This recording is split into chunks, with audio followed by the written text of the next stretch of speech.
You take $100,000, right? Because if you had put this $100,000 in the bank and just let it sit there, you lose $10,000 of buying power. However, you invested into real estate, $100,000, right? 20%, you're able to go ahead and buy a $500,000 home, okay? You only put up 100, the bank gives you 400. That house appreciates over 10%, okay? Or over 10% with the inflation, it goes up to 550,000. You gained $50,000 in equity. However, you only put $100,000 down, so you got a 50% return on your money. You're not going to get that on the fucking stock market. You're not going to get that in any other asset class, really, except if you get lucky with some kind of shit coin. And at that point, if you don't sell it at the right time, you don't trade it at the right time, whatever the hell it is, volatile market, you might lose that opportunity. But not only did you gain this equity, okay, you're also cash flowing. You're also getting tax benefits. And then on top of that, as the house appreciates, you could do something called a cash out refinance. When you do that cash out refinance, guess what happens? That's a non-taxable event.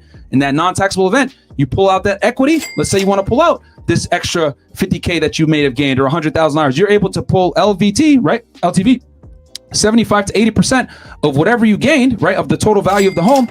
Bam. Now you can go ahead and take that money and do this again. Take another 100K and then go buy another house.